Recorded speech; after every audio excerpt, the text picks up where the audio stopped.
ya sepuh sih, nggak menyebut namanya asmanya siapa gitu. Kalau orang itu meninggal dalam keadaan seperti meninggalnya orang khatam atau hafal habis Al-Quran gitu ya, hafal Al-Quran ya.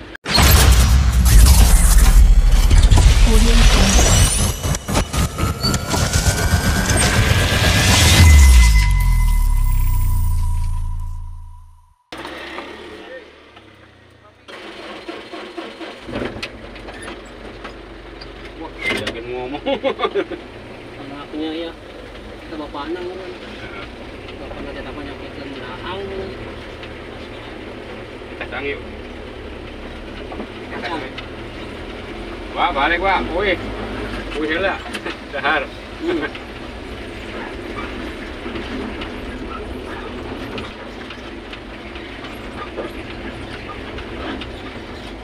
Bisa lewat nggak?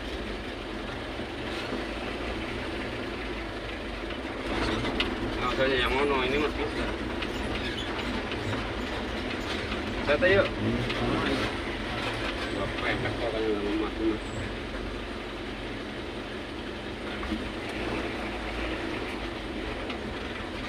Saya nggak lihat ada ini loh. Wah.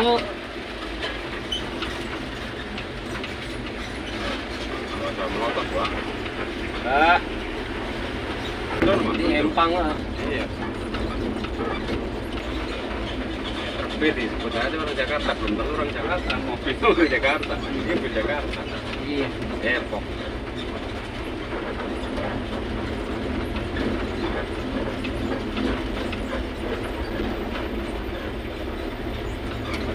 Aduh, oh.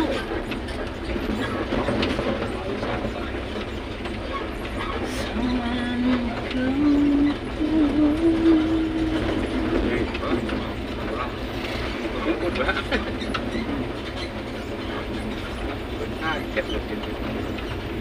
Ini udah dikasih bagian yang belum ya udah langsung ketemu Allah. Nggak langsung ketemu Allah, jadi ketemu malaikat dulu.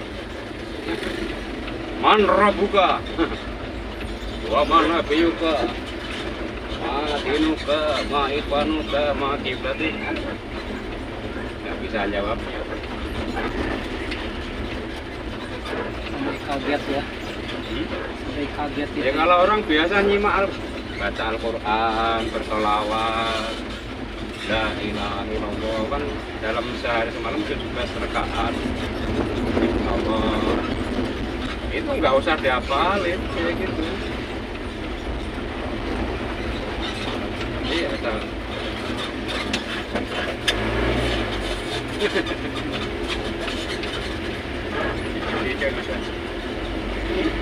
Jadi kalau udah biasa nih Allah dari semalam berapa kali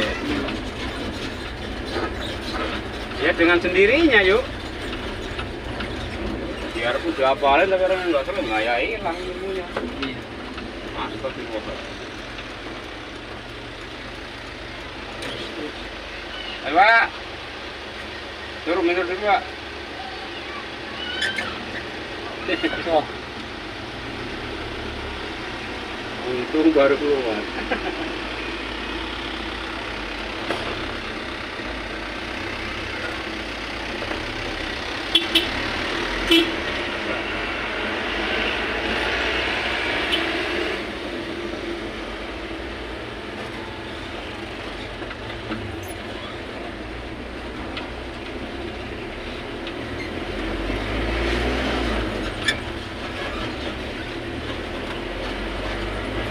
Kalau orang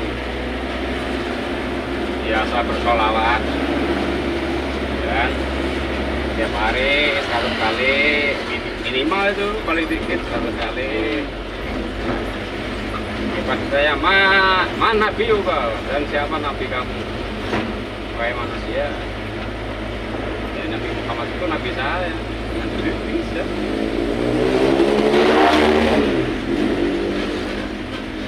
Biasa sholat madhab kiblat ya tahu Ka'bah itu kiblat saya gitu.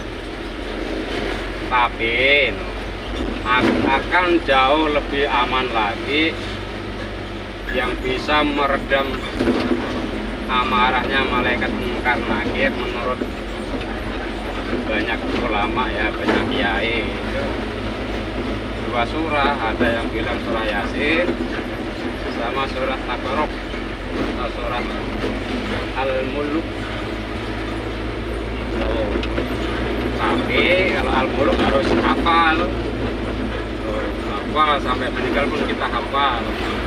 Itu siapapun yang meninggal kalau dalam hatinya ada Al-Quran, malaikat juga bukan nakir ya, makanya dalam hatinya ada Al-Quran itu hafal.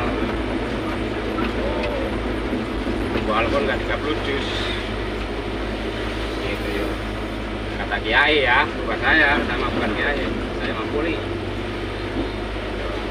Tapi ada gitu ya kiai, tapi saya nggak mau nyebut kiai sepuh sih, nggak mau nyebut namanya siapa gitu.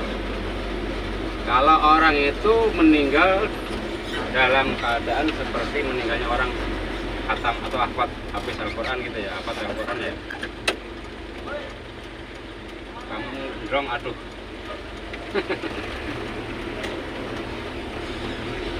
Nah, seperti meninggalnya orang hafal Al-Quran, jangankan kain kafanya itu ya, kulitnya ini empuk dan itu gampang dilakuin. Nah, gampangnya ini belum tentu orang itu ingat pada saat keluarga atau siapanya ada yang meninggal. Dan ini sudah terbukti. Ya, terbuktinya pada saat Mbah Kiai Sepuh itu tadi pernah ngasih masukan dokter. Ya, si dokter itu orang tuanya meninggal. Terus ngikutin apa yang diajarkan Mbah Kiai itu tadi, Mbah Kiai. Itu beberapa tahun kemudian, 8 tahun kemudian apa ya, pas ada orang meninggal, dikuburnya pas di sampingnya ini orang tuanya si dokter itu, kan kegali itu ya, kelihatan. Nah, utuh yuk, kain kafannya masih baru, utuh jasanya. Tuh, itu caranya. Satu cara, kalau ada keluarganya situ gitu ya, atau siapalah, intinya yang masih keluarga, ya orang lain nggak apa-apa sih. Kalau ada yang meninggal, kain kafan yang bakal bungkus si mayat itu ditulisin apa namanya, ayat kursi, tapi nulisnya pakai air, tintanya dari air itu ya. Terus pakai air itu, terus buat bungkus itu intinya bisa, kalau bahasa agamanya lolos lah itu, kalau dari pertanyaan malaikat itu, super galak itu. Oh, malaikat itu kalau yang orang yang punya iman, ya Allah, ngeri. Orang yang paling ringan siksa kubur itu apa? Itu yang paling ringan ya, bumi sebelah sama bumi sebelah. Ini tulang rusuk, tulang iga ini kalau belum nyekrak masih terus jalan terus. Dan itu kerasa sakit sampai datangnya hari kiamat. Itu paling ringan siksa kubur. Betapa ngeri. Tapi kalau orang itu tadi dengan cara itu, ingat-ingat itu saya hidayah dari dia. Tulisin itu aja. So, kalau mau beli petai waktu atau kursi lagi tintanya dari air biasa. Nah, itu aman.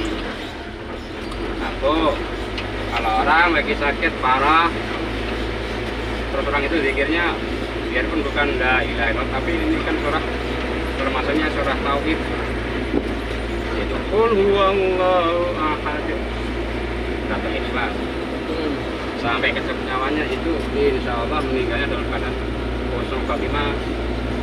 Kalau orang meninggal dalam keadaan kosong khatimah nggak ada pertanyaan dalam kubur, nggak ada, udah itu jasanya pewangi, malaikat langit 1, langit 2, 3 sampai 7 ini langit itu malaikat belum nyampe ke langit 2 itu bawahnya udah sampai atas ini jasa siapa sih monyetnya sih wangi banget, udah buru-buru bukain pintunya itu langit 2, gak usah nunggu di komando, buru-buru dihadapkan pada Allah ya kan, ya udah bawa lagi taruh di samping jalannya dia, suruh dia tidur seperti tidurnya pengantin baru. Tapi ngomong-ngomong saya belum ngambil bang, bos.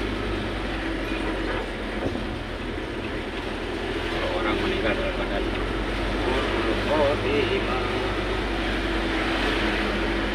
lagi sujud Allah Akbar, mati nikmatnya mati, berhenti nikmatnya berhenti.